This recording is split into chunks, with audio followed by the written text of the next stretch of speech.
This person existed inside two completely separate realities simultaneously, one that the people around them could see, and one that nobody had any idea about. What's disturbing isn't that those two realities coexisted, it's how easily they did. Let's get into it. The most dangerous thing a child can learn is that love and pain are the same thing, because once that lesson takes root, there's no telling what they'll grow into. He was charming, handsome even. Women noticed him. He had the kind of easy smile that made people drop their guard, the kind of dark eyes that felt warm rather than threatening.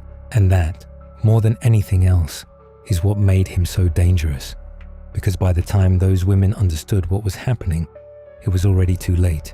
His name was José Paz Becerra, and before the people of São Paulo had a name for him, before the newspapers started printing headlines that made commuters go pale on the morning bus, he was just a ghost, a shadow that moved through the city, leaving bodies in vacant lots, bound, gagged, violated, and completely, utterly silent about what had been done to them.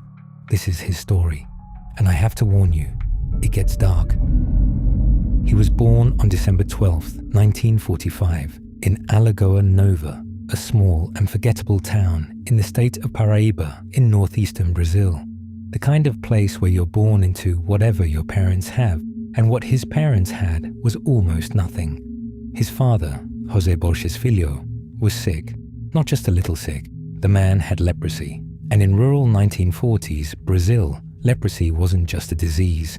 It was a slow, visible destruction of the human body. Nerve damage, skin lesions, fingers that went numb and then necrotic. And because the family had no money for proper care, that responsibility fell on whoever was around. That whoever was young José. As a small child, before he was even old enough to understand what illness really was, José was cleaning his father's wounds, removing the dead, rotting tissue from the lesions on his father's body with his bare hands. Think about that for a moment. A child doing that every day, normalizing the sight of decay, of rot, of the body breaking down in ways that would make most adults turn away. And while that was happening at home, something else was happening that would leave an entirely different kind of mark. His mother, faced with absolute destitution and a husband who couldn't work, turned to prostitution to keep the family alive. That alone would be difficult enough for any child to process. But she didn't hide it. She brought men home. And on more than one occasion, young José watched. He was made to watch, or simply couldn't avoid it. The accounts aren't entirely clear on the detail, but what psychiatrists would later confirm is that the damage it caused was irreversible. His father died. The family relocated to a favela in Rio de Janeiro, hoping for something better. What they found was a stepfather named Severino, who tolerated the mother's continued sex work, but took out his resentment on her son. He beat the boy regularly, and when Severino's behavior escalated, when he started bringing men home himself and forcing the family to witness it, the mother finally left him. She found another man, Manuel, who wasn't violent, but he wasn't interested in José either. No one was, not really. Every single adult in this child's life had either failed him, hurt him, used him, or simply looked through him. His father's illness had turned José into a caretaker before he had finished growing. His mother's survival had cost him his childhood. The men she brought home had taken whatever safety remained. By the time he was old enough to understand what a normal life looked like, he had never had access to one, not even a fragment of it. Psychologists who would later study his case pointed to this period as foundational, not as an excuse, but as the furnace in which something very dangerous was shaped. He had been taught, through lived experience rather than words, that women brought destruction, that they were sources of chaos, of shame, of violence done to him by proxy, that love and degradation were the same thing, that the body was something to be used and discarded. At 10 years old, he ran away from home and started living on the streets of Rio de Janeiro, selling sweets at the Estação Central do Brasil railway terminal. And it was around this time that people around him noticed something wrong, not just troubled kid wrong, something deeper. He would compulsively harm himself, and at some point, it was reported that he drove nails into his own arm. Not by accident, deliberately, because he liked the sight of blood. He was 10. There's a clinical term for this, a convergence of trauma responses and early onset antisocial behavior that forensic psychologists now recognize as a serious warning pattern. But in 1950s Brazil, in a favela, a runaway street kid doing something disturbing was just a runaway street kid. Nobody intervened. Nobody connected the dots. Adolescence brought petty crime, correctional facilities, in and out of juvenile detention. By 18, desperate for structure or escape, or both, he enlisted in the Brazilian army. It didn't last. He was accused of theft and discharged, and after that, the records go quiet. There is a gap of years in which nobody knows exactly where Jose Paz Becerra was or what he was doing. That silence in retrospect is one of the most frightening parts of this story, because when he resurfaced in São Paulo in the late 1960s, something had changed. Whatever had been building inside him, whatever dam had been holding back the rage and the hatred and the compulsion, had given way. São Paulo in 1970 was a city exploding at the seams. Nearly 6 million people crammed into a sprawling, chaotic metropolis of traffic and heat and noise and poverty. The kind of city where you could disappear easily, where a body in a vacant lot might not be found for days, and that is exactly where he left them. It started, or at least, the first incident police would later connect to him started on the evening of July the 16th, 1970. A 36-year-old schoolteacher named Yolanda Pacheco was trying to get home. She stepped off the curb on Augusta Street in central São Paulo and hailed a taxi. The driver wore a coat and a scarf, which was odd. July in São Paulo is not cold, but he was pleasant enough. He smiled. She got in. For a few minutes, everything seemed normal. The city moved past the windows. And then something shifted. Instead of heading toward her address, the driver announced, calmly and without any apparent agitation, that he was taking her to Morumbi instead. He didn't shout it. He didn't threaten. He just said it, the way you might announce a change of route due to traffic. Yolanda understood immediately that something was very wrong. She didn't wait. She didn't try to reason with him or ask questions. She grabbed the door handle, threw it open while the car was still moving, and launched herself out onto the road. She hit the pavement hard, scraped, bruised, shaken to her core, but alive. She picked herself up and went straight to the police. They took her statement. They made a composite sketch of the driver, and then, because the city was large and the crime was an attempted abduction, with no victim harmed and no body to investigate, they filed it away. They did not yet understand what that sketch represented. 3 days later, they began to understand. On July 19th, a laborer cutting through a scrubby, vacant lot in the Real Park neighborhood stopped walking. There was something in the weeds ahead of him. He moved closer, and then he stopped completely. A woman, half naked. Her own bra had been forced deep into her mouth to silence her. Her arms were wrenched behind her back and bound tightly with strips of nylon stocking, the same stockings twisted and looped around her throat. Her face was so swollen and darkened with bruising that she was barely recognizable as a person. The forensics team that arrived to process the scene worked methodically through the lot, widening their search. And then one of them stopped. There was a second body, a few meters away. Same vacant lot, same condition, same methodical brutality. 2 women, left in the dirt like they were nothing. They were later identified as 23-year-old Nilza Alves Cardoso and 27-year-old Wanda Pereira da Silva. Both had been strangled. Both had been sexually violated. The autopsies confirmed something that made the investigators go very quiet. The sexual assault had been carried out after death. He hadn't just killed them. He had stayed with them afterward, and they were just the beginning. Within the same month of July, 3 more bodies surfaced across the city. Cleonice Santos Guimarães, a 23-year-old laborer, found near the Via Anchieta highway. Ana Rosa dos Santos, a 47-year-old domestic worker, found the following day, barely a kilometer away. Wilma Negri, a 35-year-old telephone operator, found days later in the Jardim Bonfiglioli district. The pattern across all of them was identical.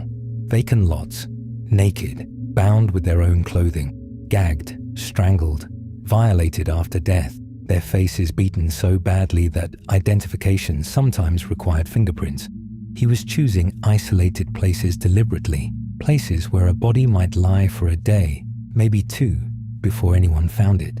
He understood the geography of the city in that particular way. The gaps, the blind spots, the patches of wasteland that nobody walked through unless they had to. He had thought about this. He had chosen these locations in advance. And when he was done, he left no trace of himself, no fingerprints, no witnesses, nothing. The press named him O Estrangulador de São Paulo, the São Paulo Strangler. The city buckled under the weight of it. Women changed their routines, avoided walking alone after dark. Police were under enormous public pressure and had almost nothing to work with. And all the while, somewhere in that same panicked city, José Paz Bezerra was living a completely ordinary life. He had a companion, a woman named Aparecida da Silva Oliveira, who worked as a domestic maid at a large mansion in the wealthy neighborhood of Itambibi. Bezerra had found work at the same mansion, employed as a scullery hand. They lived together, they ate together, and every morning, while São Paulo's newspapers ran fresh headlines about the strangler, and every woman in the city looked twice over her shoulder. Aparecida went to work at that mansion, and José Paz Bezerra went with her. She knew something was wrong with him. She had known for a while.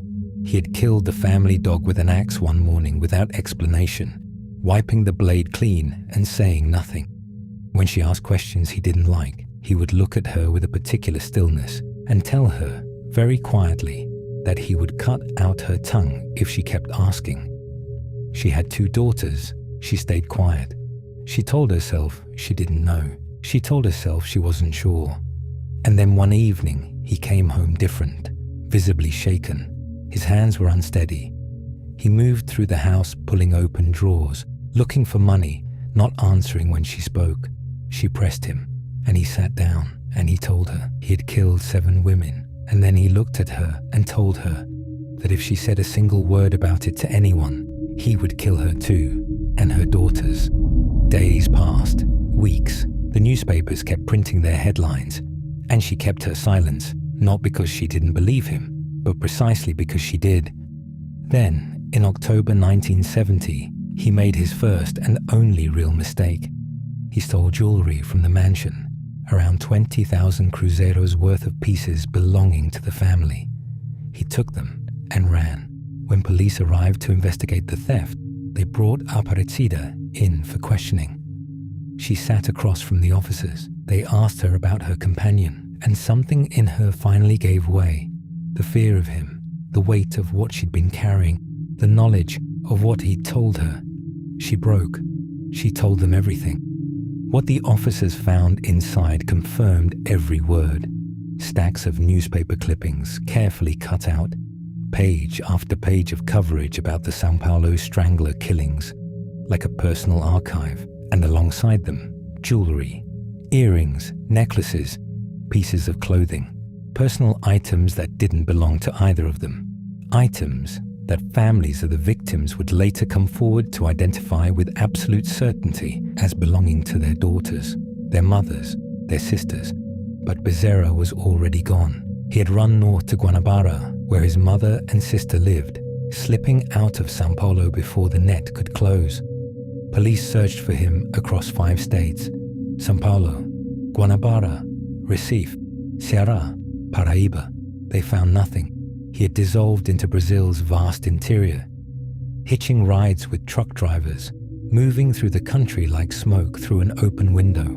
By November 1970, he had arrived in Belém, a sprawling port city deep in the Amazon basin, more than 1,000 miles from São Paulo, a place where his face meant nothing.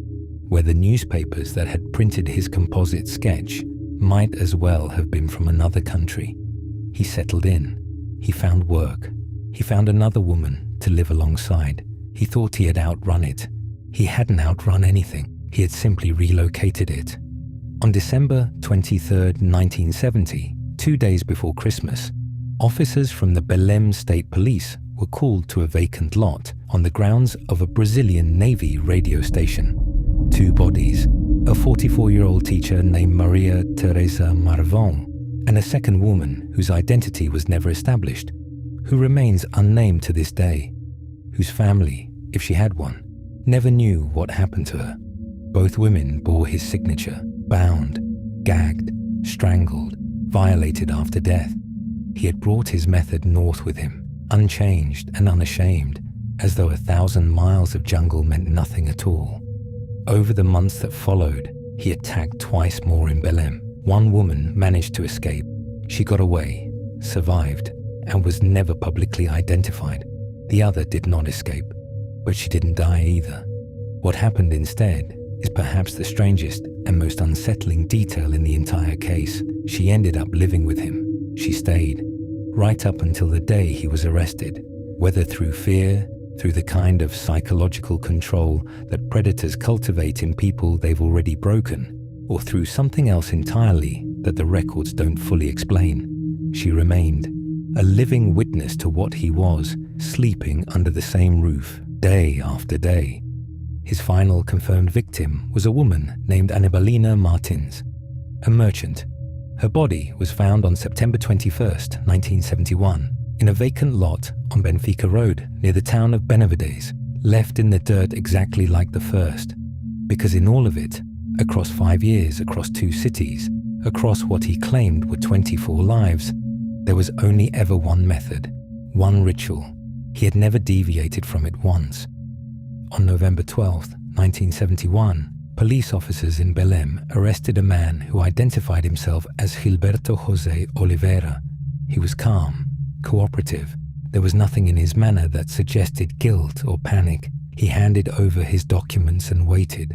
But his papers were flagged, sent to the Felix Pacheco Identification Institute in Rio de Janeiro for verification, and the result came back. The man in custody was not Gilberto José Oliveira. He was José Paz Bezerra, the monster of Morumbi, the São Paulo strangler, wanted across multiple states. He was taken to the São José prison in Belém to await trial, and shortly after his arrival, he attempted to take his own life. He failed. During interrogations, with nowhere left to run, Bezerra opened up. He told investigators he had been killing since 1966, that the total number of victims was not 7, not 12, 24. He claimed he had lured them all the same way. With his charm, his looks, the easy warmth he projected, he described how he would target women alone, talk to them, make them feel at ease. He was handsome, he was articulate, he knew how to read people, how to find the moment a woman's guard dropped, and how to use that moment. He got into their confidence. And then he did what he did. The detail that emerged in psychiatric evaluations about how he selected his victims is one of the most disturbing elements of the entire case. Forensic analysts who studied the victims' profiles noticed a pattern. The women he chose tended to be of a similar age range, a similar type, and the conclusion investigators and psychiatrists drew was that he wasn't choosing at random. He was, on some deep and broken level, choosing women who reminded him of his mother. Every single killing, they suggested, was a displaced act of violence directed at the woman who had shaped his hatred. The court convicted him of 7 murders, despite his own admissions of 24, despite the corroborating evidence. 7. He was sentenced to over 100 years in prison. Brazilian law at the time capped the maximum sentence a person could actually serve at 30 years. It didn't matter what the judge handed down. 30 years was the ceiling, no exceptions, no matter how many women, no matter what he had admitted to. So on November 19th, 2001, after serving exactly 30 years, José Paz Bezerra walked out of São José prison a free man. He had entered that building when disco hadn't yet been invented. He left it with a mobile phone era already underway. He gave a telephone interview to a newspaper shortly after his release, in which he said that prison had given him time to reflect, that he was a changed man, that he was reformed, that he was sorry. A few days later, he disappeared entirely into Brazilian society. He was given a new identity to protect him from reprisals. And as far as anyone can confirm publicly, he is still out there, alive, an old man now, living under a name that is not his own, in a city that has no idea who he is or what he did. And that, I think, is the most unsettling thing of all. By the time they found the fifth woman, the detectives had run out of ways to explain what they were looking at. She had been stabbed 100 times, not 10, not 20, 100. And the person responsible was 18 years old, living minutes away, attending his outpatient therapy sessions every week, completely unremarkable to everyone around him. His name was Monty Rissell, and the most terrifying thing about him wasn't what he did. It was everything that came before it, and every single person who saw it coming and did absolutely nothing. Wellington, Kansas, 1958. A flat, quiet town that doesn't ask much of you. That's where Monty Ralph Rissell came into the world, the youngest of 3 children, born into a family already coming apart at its seams. His father, William, was present in the loosest sense, occupying space without filling it with warmth. His mother cycled through marriages the way some people cycle through rooms, always moving, always looking for something steadier just ahead. By the time Monty was 12, she had married and divorced twice, but the first real fracture came when he was 7.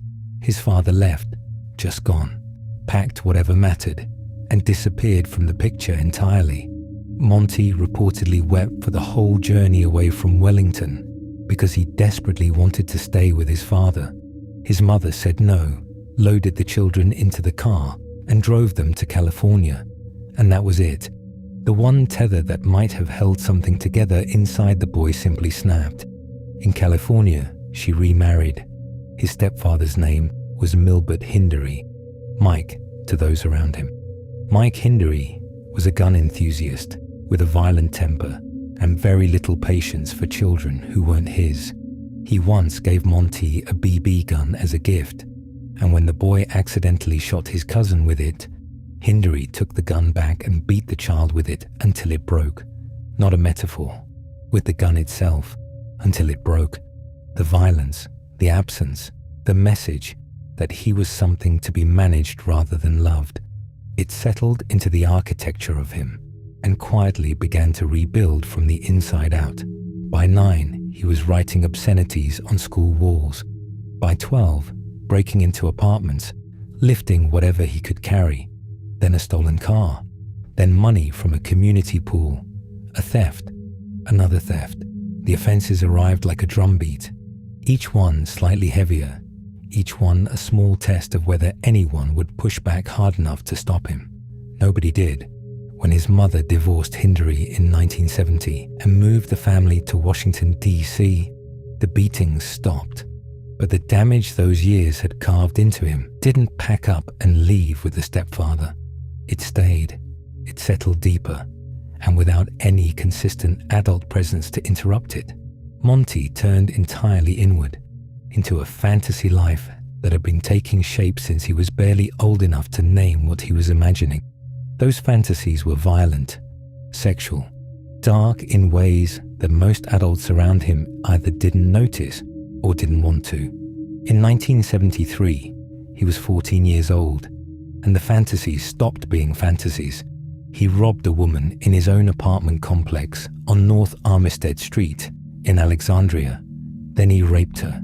The courts processed him and sent him to a psychiatric facility in Florida. The doctors there found exactly what they expected: a deeply disturbed young person in urgent need of intensive, sustained intervention in a closed setting. They wrote this clearly in their reports. They flagged it. They recommended it. And then Monty Rissell raped 5 more women while inside that facility. He simply waited until supervision lapsed and walked out. Once, he didn't even leave the grounds. He attacked a woman in the hospital's own parking lot, returned inside, and carried on as though nothing had happened. 5 more women inside a psychiatric hospital, while officially in the care of professionals whose entire job was to recognize exactly this kind of danger. He was released in 1975. Back in Alexandria, he lasted weeks before he was arrested again, this time for attempting to rob a woman at knife point in an elevator near his home. The judge handed him a 5-year suspended sentence. Suspended, he walked back out into the same complex, the same parking lots, the same night air hanging over Holmes Run, like something waiting. He dropped out of T.C. Williams High School at 17. He drank. He smoked.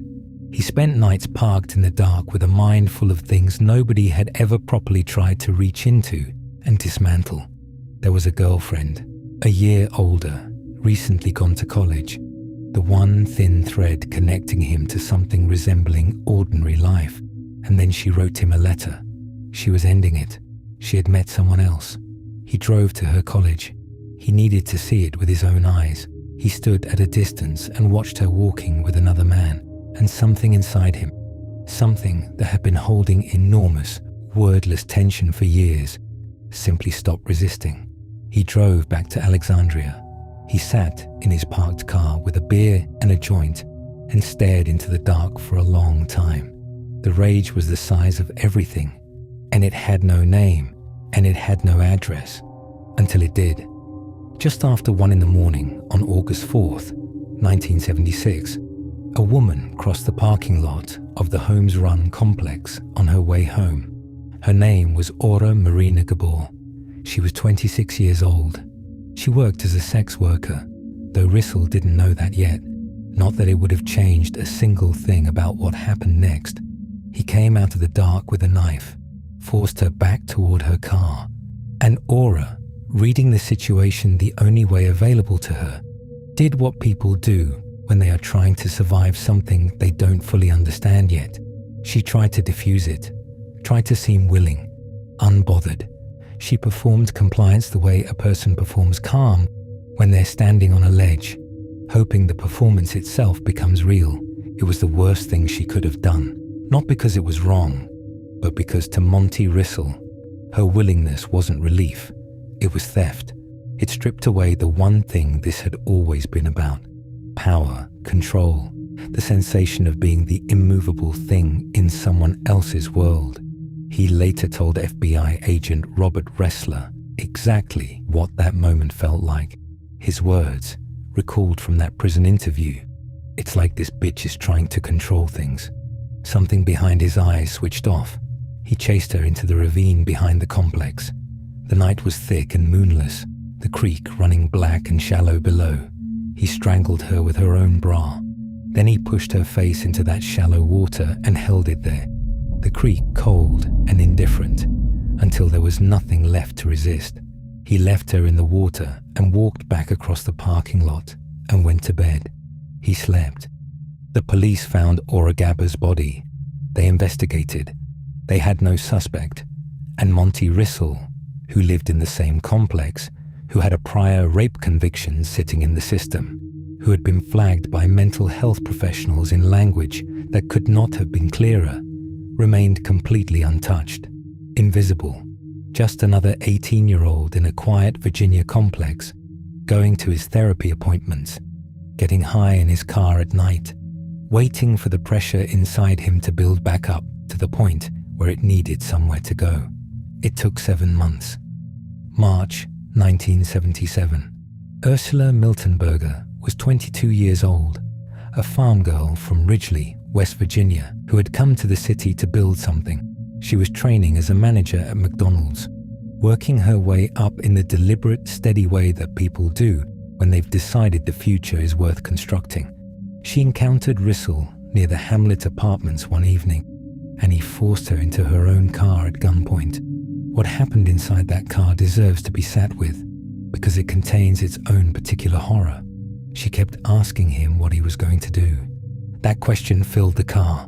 Her voice, over and over, the raw, stripped terror of not knowing. What are you going to do? What are you going to do to me? She wasn't defying him. She wasn't fighting. She was a human being in the presence of something she couldn't comprehend, reaching desperately for information the way a person reaches for a wall in the dark, just trying to locate the edges of what was happening to her. And the sound of it, the naked, unguarded fear in her voice, enraged him, and it broke something in him. He stabbed her. He kept stabbing until the car was silent. And then, and this is the detail that tends to settle somewhere cold in the chest, he drove around with her body in the passenger seat for hours, through the dark streets of Fairfax County, the night outside ordinary and indifferent.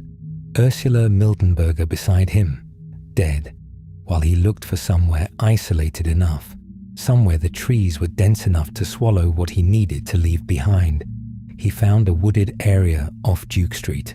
He dumped her body in the undergrowth, got back in the car, and drove home. Her body was found on March 6th. The investigation deepened, and Rissell remained free and quiet and close. April, Virginia spring, arriving with that particular softness that makes people careless, the warmth that whispers that the world is gentler than it is. Rissell went to his mother's kitchen and took a steak knife from the drawer. Just took it, the way you take something that belongs to you, and walked to the apartment of Gladys Ross Bradley. She was 27 years old, a post office clerk, a divorced mother of one. She lived at Holmes Run Park and was also studying floral design in whatever hours the rest of her life left available, building something quietly on the margins, the way people do when they believe the future is still theirs to shape. She had a child who needed her home. Rissell stood outside her door in the dark and waited. He had his mother's kitchen knife and the terrible patience of a man who had stopped believing that anything was coming for him. No reckoning, no consequence, no hand descending from anywhere to stop what he was about to do. When Gladys Bradley's key turned in the lock, he was already there. He raped her, twice. The details of what those minutes contained belonged to her and to the darkness of that apartment and nowhere else. What happened after is documented. He grabbed her by her feet and dragged her, her body scraping across the ground, through the cool April night, to the creek, the same water, the same black, shallow current that had already taken Aurigaba 8 months before, as though the creek itself had become part of his ritual, the place he returned to when he needed the world to swallow something. He drowned her face down in that water. Gladys Bradley's body was found on April 30th. Aletha Bird had been missing since April 10th. She was 34 years old, a personnel counselor at a Woodward and Lothrop department store in Tyson's Corner, older than his other victims, steadier, a divorced mother with a job she'd built, and a home she maintained, and people who noticed the exact day she didn't come back. For weeks, her family lived inside the particular cruelty of not knowing, that airless space between missing and confirmed, where hope and dread take turns and neither one wins. Every day that passed, adding more weight to what they already feared. Rissell had taken her sometime around April 10th. He raped her. He stabbed her 14 times and left her in the woods in Fairfax County, like she was something disposable, something that had served its purpose and could now be discarded. Her badly decomposed body was found on May 17th. By then, she had been gone for over 5 weeks. Monty Rissell was free, still in the complex, still going through the motions of his ordinary life, attending his sessions, smoking in his car, completely invisible to the world around him. Then, on May 5th, 1977, the darkness that had been moving through the hamlet like something patient and purposeful, arrived at the door of Jeanette McClelland. She was 24 years old, a graphics design proofreader at Bruel Graphics.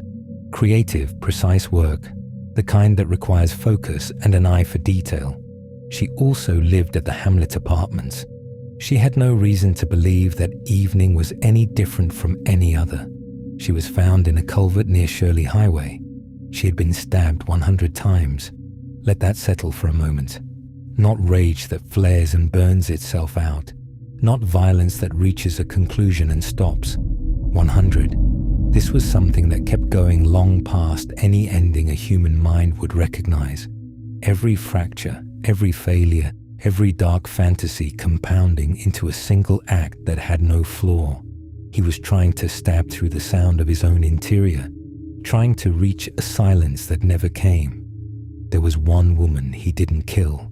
She was in his car, in that horrible, suspended space between abduction and what followed, when she told him something simple, that her father was dying of cancer, that she needed to get home to him. She said it plainly, without strategy, the way people say true things when they have nothing left to use as armor.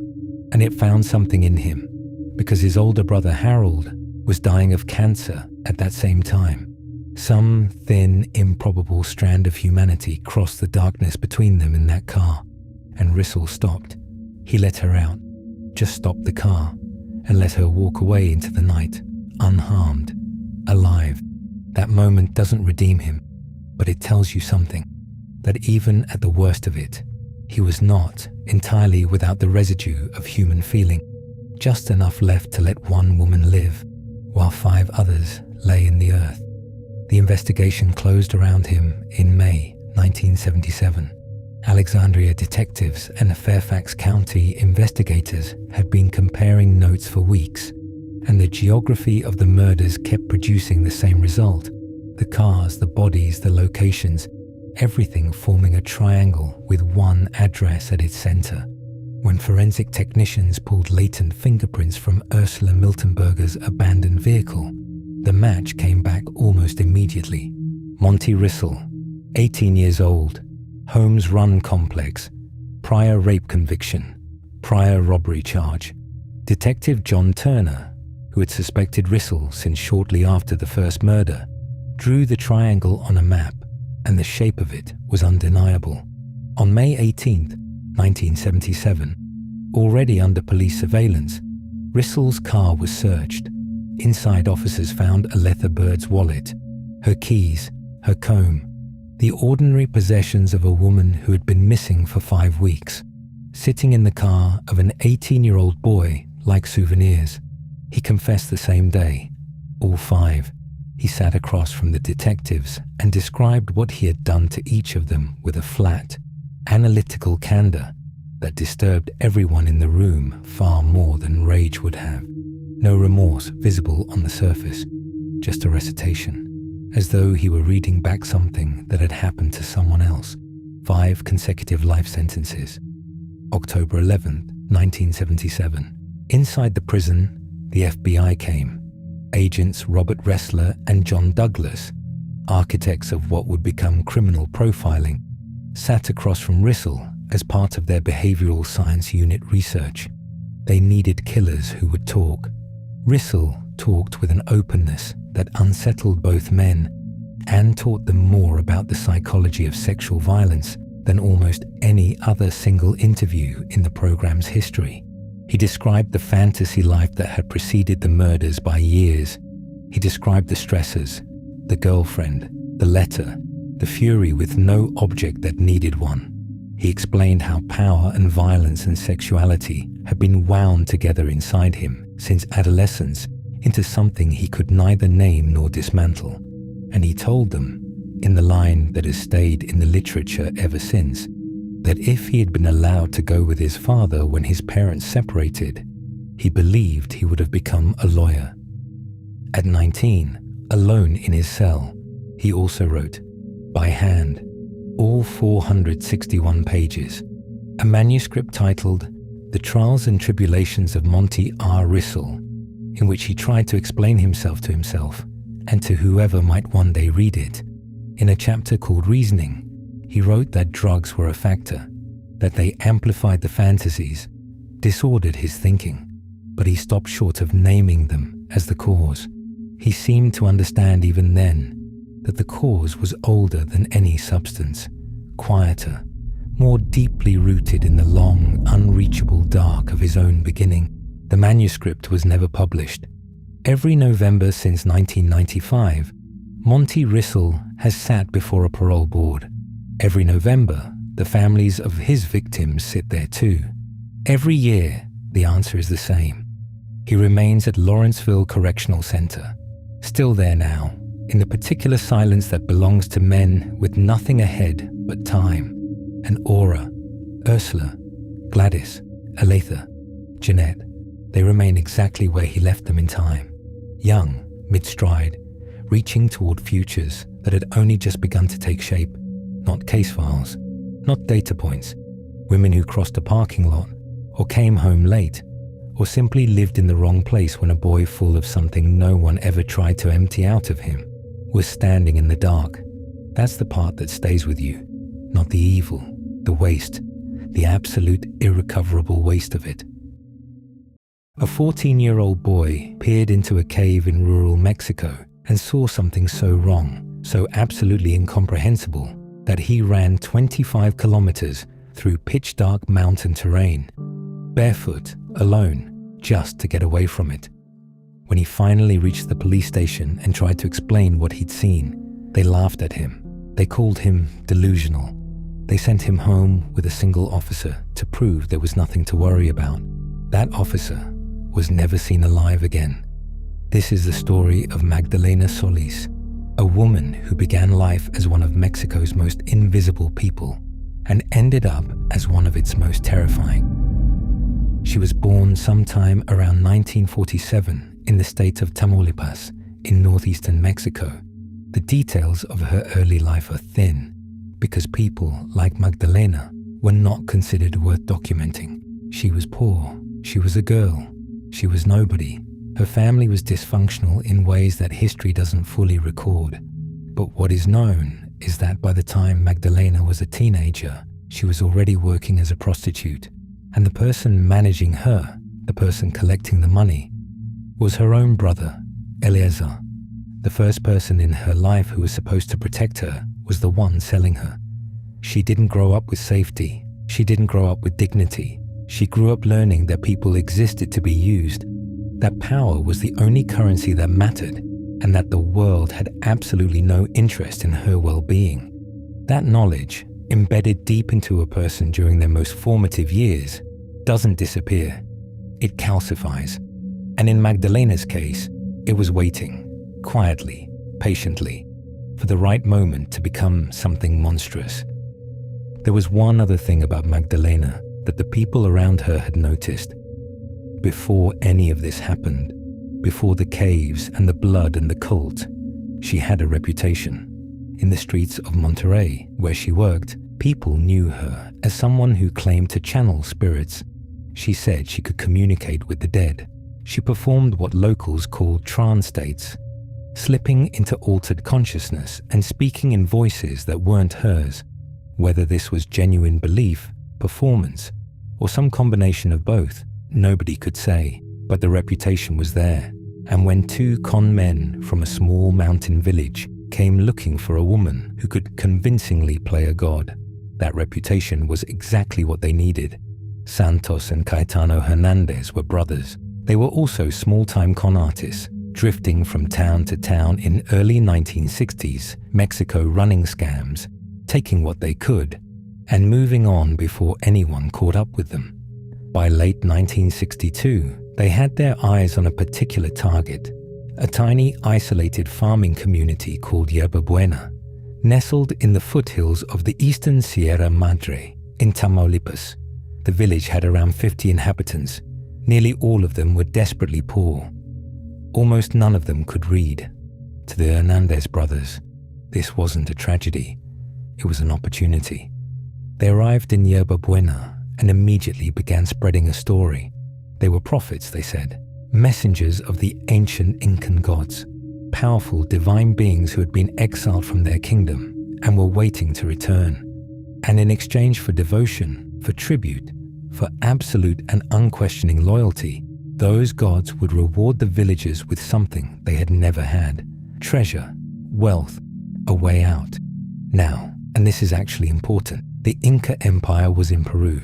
It had nothing to do with northern Mexico. But the villagers of Yerba Buena had no way of knowing that. They were isolated, illiterate, and desperate.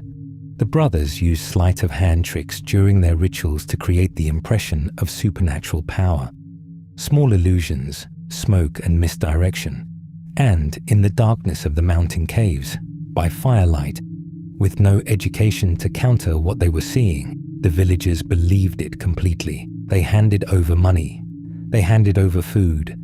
And when the Hernandez brothers started demanding sexual favors in the name of the gods, demanding orgies in the mountain caves as acts of spiritual devotion, most of them complied with that too. But even cons have a shelf life. After weeks of giving everything and receiving nothing, the villagers started getting restless. Where was the treasure? Where were the gods? The brothers could feel control slipping. They needed something dramatic, something that would reset the entire operation and remind everyone who held the power. They needed a goddess. That's when they traveled to Monterrey and found Magdalena. Pitch was simple. Come with us. Pretend to be a deity. We'll split the profits. For a young woman who had spent her entire life being told she was worth nothing more than what men were willing to pay for her body, the idea of standing in front of a room full of people and being called a god must have felt extraordinary. She agreed. Eliezer came too. What happened next was theater. Crude, effective, unforgettable theater. The Hernandez brothers gathered the villagers inside one of the mountain caves and began a ritual. Drums, chanting, incense smoke filling the narrow cavern. The atmosphere was deliberately overwhelming. And then, through a screen of flash powder and thick smoke, Magdalena appeared. The brothers fell to their knees. They proclaimed her the reincarnation of the Aztec goddess Coatlicue, the ancient deity of earth and death, who wore a skirt of writhing serpents and a necklace made of human hands. The villagers, already primed, already in an altered state from the heat and the smoke, they believed it completely. And here is the part that changes everything. Magdalena believed it too, not at first. At first it was a performance. But something cracked open inside her during those cave rituals, under the torchlight, with 50 terrified people staring at her like she was divine. She had spent her whole life being controlled, being owned, being invisible, and now she was worshipped. The psychological shift didn't take long. She had already spent years claiming to channel spirits. Now she had an audience that treated her like one. Within weeks, she had stopped seeing herself as a woman playing a goddess and started to genuinely believe she was one. The Hernandez brothers had planned to use her as a prop. Instead, they had lit a fuse they had no ability to control. She took over. The brothers became her subordinates. Eliezer became her lieutenant, and the cult, under her leadership, was about to become something far darker than a scam. The first sign that something had fundamentally changed came when two villagers, a man and a woman, grew disillusioned and announced they wanted to leave. Word got back to Magdalena almost immediately. In a cult built on absolute obedience, someone who wants out doesn't just represent a personal choice. They represent a crack in the entire structure. A crack that, if left alone, will spread. Magdalena didn't negotiate. She didn't warn them. She decreed that they would be sacrificed. In front of the entire village, all of their neighbors, people they had eaten with and worked alongside their entire lives, the two dissenters were seized, and then the crowd was told to participate, not to watch, to participate, because Magdalena understood, perhaps instinctively, that the moment you make someone complicit in an act of violence, they can never fully go back. The villagers who attacked their neighbors that night were also ensuring their own silence. They were trapped. The two people were beaten savagely until their bodies gave out.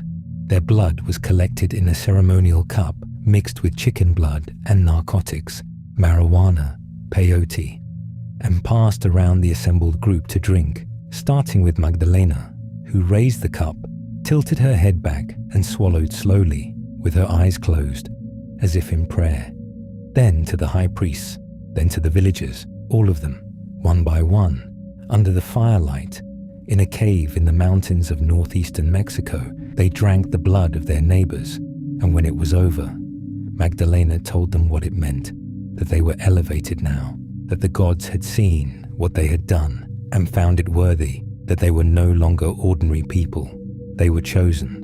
The cave was silent, and not one person ran. What followed over the next 6 weeks is almost impossible to process without sitting with it for a moment, because the violence didn't stay at the level of those first 2 deaths. It escalated, deliberately, methodically, as if Magdalena was testing how far she could push and discovering every single time that the answer was further. Each ritual became more structured, more elaborate, more brutal than the last. The pattern was always the same. Someone expressed doubt. Someone asked too many questions. Someone tried to quietly slip away in the night and was caught, or reported by their own family members who feared what would happen to them if they were seen as sympathetic. They were brought before the goddess. The verdict was never in question. The victim would be dragged to the center of the cave as the entire group watched. The beatings were first, prolonged, methodical, with fists and whatever implements were available. Then fire, burning brands pressed to skin until the cave filled with a smell that no one who was there ever managed to properly describe afterward. Then bladed weapons, knives, machetes, used not to kill quickly, but to open wounds, to produce blood, slowly and deliberately, while the victim was still alive. The blood running from those wounds was the point. It was collected in the chalice, which Magdalena held herself. Her expression throughout described by later witnesses as one of complete, ecstatic calm, not frenzy, not rage, calm, as if this was exactly where she was meant to be, doing exactly what she had always been created to do. The blood, mixed with animal blood and narcotics, was then passed around the group. The drugs ensured that the crowd's perception of what they were participating in was altered enough to feel ceremonial rather than criminal. And then, at the very end, at the moment when the victim finally died, the final act, the chest was opened, the heart was removed, in what Magdalena framed as a direct echo of ancient Aztec sacrifice, the offering of the still warm heart to the deity. It was held up in the firelight before the assembled congregation. This happened again, and again, and again. 4 confirmed victims died this way during those 6 weeks. Their hearts extracted, their blood consumed. The real number is likely higher. Some estimates reach 15, because many of the bodies were never formally identified, and many of the cult members who survived would not speak about what they had witnessed for years, in some cases decades.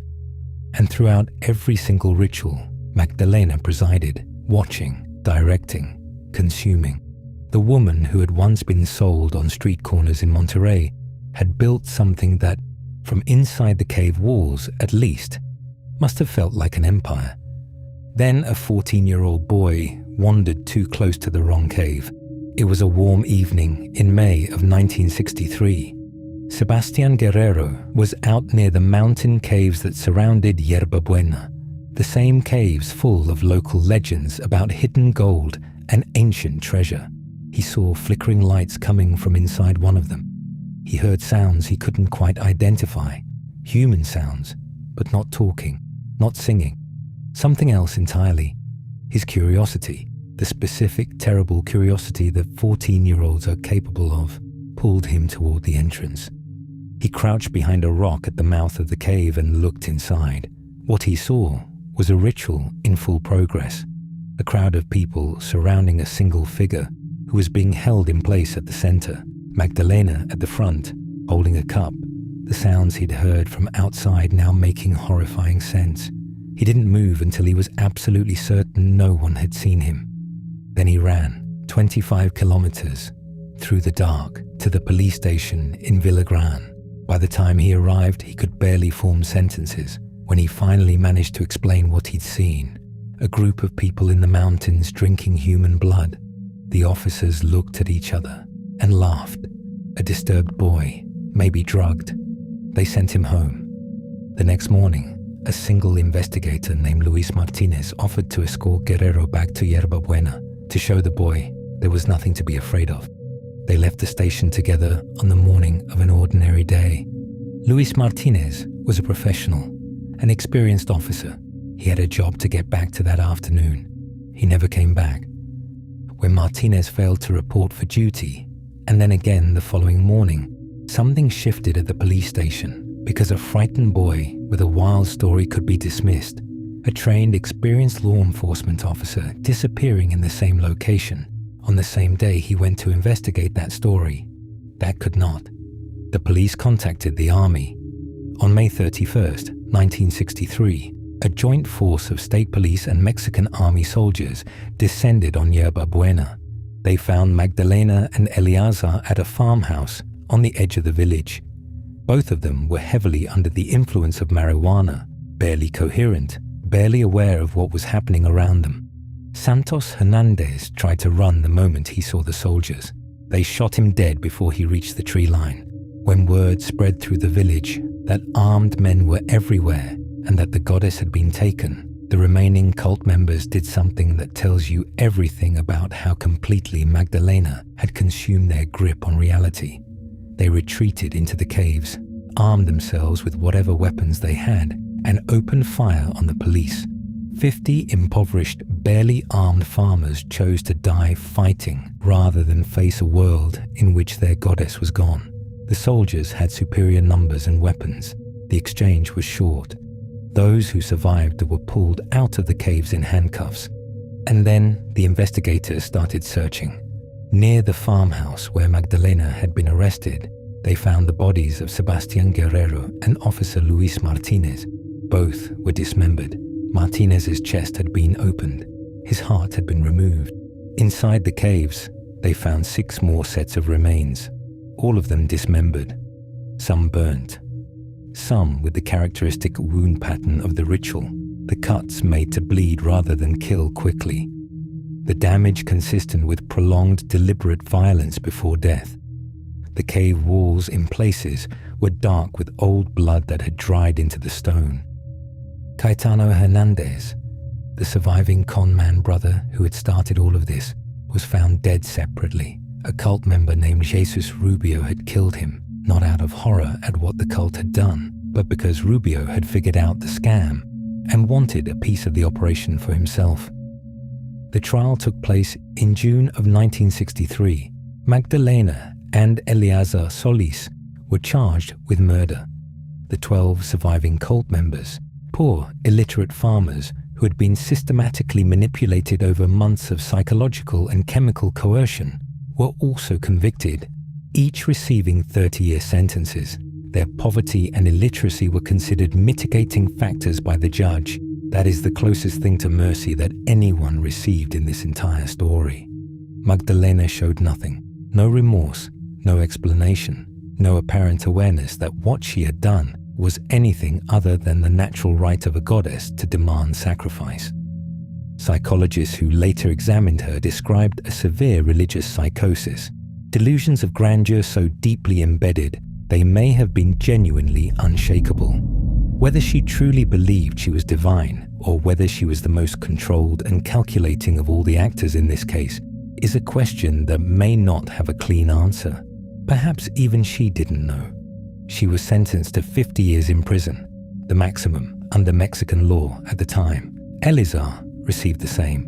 The court could only formally convict them on 2 counts of murder, those of Guerrero and Martinez, whose deaths were directly attributable to the Solises. For all the other victims, the villagers burned and cut and bled out in the firelight over those 6 weeks. She died in prison. The exact date is unknown, because just as when she was born no one considered it worth recording, the woman who had once stood in a firelit cave while 50 people called her a goddess went out of this world the same way she had entered it. Undocumented, a footnote, a name in a case file, but the caves of Yerba Buena are still there. What if the person trying to save your life was the one quietly taking it? In every hospital, there's a quiet hum that never stops. Machines beeping, shoes squeaking, voices whispering. You trust that world because you have to. You hand over your pulse, your breath, your body. But that trust would be the last mistake you ever made, because Dr. Michael Swango had a secret, and behind his calm, blue-eyed gaze was something far darker than anyone could imagine. Something that would make him one of the most prolific serial killers in medical history. And the truly terrifying part, he almost got away with it. It started, as many evil stories do, in a quiet, unassuming place, Quincy, Illinois, 1970s. A classic Midwestern town full of tree-lined streets and smiling neighbors. Michael Swango was born there in 1954. The middle child in a family that looked normal on the surface, but was fractured at its core. His father, John, was a decorated army colonel who served in Vietnam. When he came home, he didn't bring medals. He brought nightmares. He drank heavily, flew into rages, and terrorized the family. Michael's mother, Muriel, was the opposite. Devoutly religious, fiercely protective, and convinced her middle son was destined for greatness. Michael, though, was different. Even as a child, something about him was off. While other kids were out riding bikes or playing ball, Michael was alone, quiet, withdrawn. Teachers said he was brilliant, top of his class, but detached, almost robotic. He showed little emotion, except for one peculiar fascination: death. As a boy, Michael loved reading about car crashes, murders, and autopsies. When he was a teenager, his classmates noticed something even more disturbing. He seemed excited by accidents. If there was a local car crash, Michael was there, watching paramedics work, eyes gleaming with an intensity that unsettled everyone. But he was polite, well-mannered, and smart. People brushed it off. Boys are weird, they said. They had no idea. By the time Michael reached college, he was a top student, disciplined, obsessive, meticulous. He attended Quincy University, majoring in biology. He joined the Marines after that, where he became obsessed with physical perfection, working out constantly, eating regimented meals, and demanding perfection from himself and others. His barracks were spotless, every sock folded with military precision. He liked control. After the Marines, Michael pursued his true calling, medicine. He enrolled at Southern Illinois University School of Medicine, where professors immediately noticed two things: his brilliance and his unnerving detachment. He was always there for autopsies, always eager to study corpses. When assigned to clinical rounds, he showed little empathy toward patients. One professor recalled him standing silently beside a dying patient, just watching, eyes fixed, almost intrigued. Still, he was smart, gifted even, so he passed his courses barely. But questions about his ethics began to surface. Then came the incident that should have ended everything. During his final year of medical school, patients started collapsing during his rotations. Sudden, unexplained seizures and cardiac arrests. One day, a patient who had been stable suddenly convulsed moments after Swango left the room. Nurses swore they'd seen him inject something into the IV line. A quiet investigation began. When professors confronted him, Swango had excuses for everything. The patients were already sick. The nurses were mistaken. It was all a misunderstanding. Still, suspicion grew. He was caught falsifying patient reports and was eventually forced to repeat his internship year. But somehow, through charm, manipulation, and maybe sheer audacity, he graduated. Dr. Michael Swango. And with that diploma came power. The power to heal or to kill. His first job was at Ohio State University Hospital in Columbus in the early 1980s. Freshly minted, energetic, and eager to impress, he blended right in. Patients liked him. Nurses said he was quiet but kind. Until the deaths began. An elderly woman recovering from a routine surgery suddenly went into cardiac arrest. Then another, and another. Always patients under Dr. Swango's care. The staff started whispering. One nurse said she'd seen Swango inject something into a patient's IV moments before they coded. Another found syringes missing. A pattern began to emerge. When Swango was on shift, bad things happened. But hospitals are complex places. People die all the time. Who would suspect the charming young doctor? Still, the rumors wouldn't stop. When administrators finally opened a formal investigation, they found something chilling. Vials of drugs missing, inconsistent patient notes, and Swango's bizarre obsession with watching trauma cases. He was quietly dismissed. No charges, no media, no license revoked. He just moved on. That was Swango's pattern. Every time suspicion grew, he left. A new town, a new hospital, a new start. Next stop, a small ambulance service in Quincy. There, co-workers started falling violently ill after eating food he'd brought to work. Donuts, pastries, drinks. They'd vomit, faint, or end up in the ER. One paramedic nearly died. Everyone suspected Swango, but proving it was another story. Until one day, investigators searched his apartment. What they found froze them in place. Shelves lined with medical books, poisons and clippings of accidents, murders and disasters. Hundreds of them.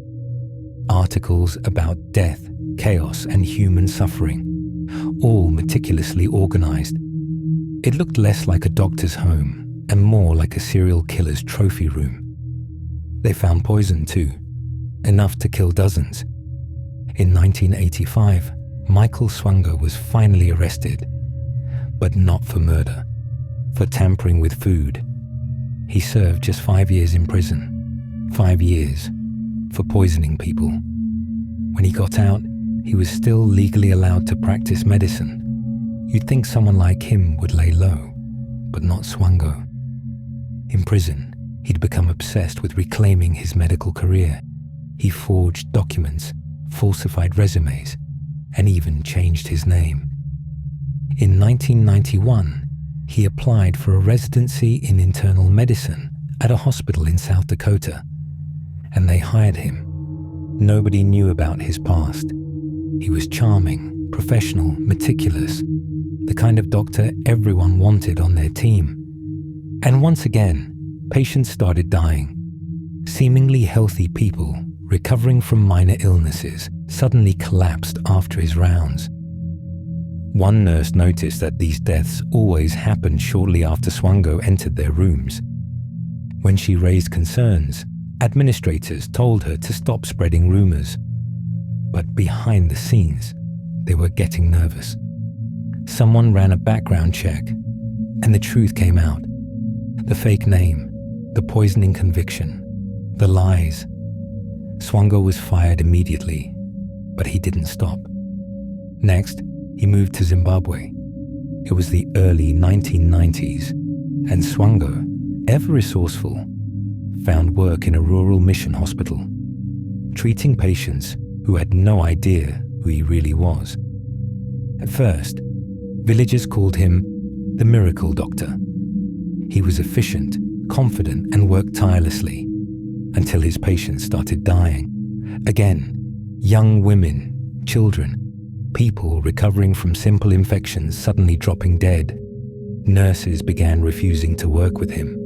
Locals whispered that he was cursed. One nurse even caught him injecting something into a patient's IV bag and confronted him. He just smiled. When families began to protest, Swango vanished. He resurfaced months later in Namibia, then Saudi Arabia, always changing his name, always finding hospitals desperate enough to hire a foreign doctor without thorough background checks. Everywhere he went, the same story followed. patients dying mysteriously, staff getting sick after sharing his food, co-workers uneasy around him. And still, somehow, he evaded capture. But arrogance has a way of catching up to monsters. In 1997, Swango returned to the United States, using forged credentials to get a job with a major hospital system in New York. He was assigned to a training program affiliated with Stony Brook University. He passed interviews easily. His references were stellar because he'd written them himself. Once again, he slipped through, but his luck was running out. A background check eventually uncovered his past. The FBI got involved. When agents searched his apartment, what they found turned their blood cold. Stacks of medical journals, notebooks filled with patient details, poison recipes, and morbid writings about death and control. He'd kept detailed notes, times, doses, reactions. It was as if he'd been experimenting. They also found cyanide and other toxic substances. This time, there would be no escape. Swango was arrested in 1997, charged with fraud and false statements related to his forged documents. But investigators suspected much more, something monstrous. They began connecting the dots. The sudden deaths at Ohio State, the poisonings in Quincy, the collapses in South Dakota, the fatalities in Zimbabwe. The pattern was undeniable. In 2000, Swango finally pleaded guilty to 3 murders and numerous poisonings. Federal investigators believe he may have killed over 60 people, patients, co-workers, even friends. 60 souls who trusted him. He was sentenced to life in prison without the possibility of parole. Today, he sits in a federal penitentiary in Colorado. What makes Swango's story so terrifying isn't just the number of lives he took, it's how close he came to getting away with all of it. There's one story from his time in Zimbabwe that still haunts nurses who worked with him. A young mother brought her sick son to the hospital. The boy was weak but stable, and the nurses reassured her he'd recover. Swango offered to personally oversee his care. Moments later, the child convulsed and died in front of her. She fell to her knees sobbing, while Swango calmly noted the time of death. Then he turned, walked away, and smiled. Years later, one of the FBI agents who investigated him was asked what motivated Michael Swango, what made a man who could save lives choose to destroy them. The agent said he didn't want to save people. He wanted to control them. He wanted to watch lives slip away because it made him feel powerful. That's what makes him so chilling. Michael Swango wasn't a killer driven by rage or greed or passion. He was something else entirely. Cold, methodical, clinical. He didn't kill out of hate. He killed because he could. And maybe that's the scariest part, because when evil hides behind kindness, when a murderer wears a white coat, when the person meant to heal you is the one holding the syringe, you never see it coming.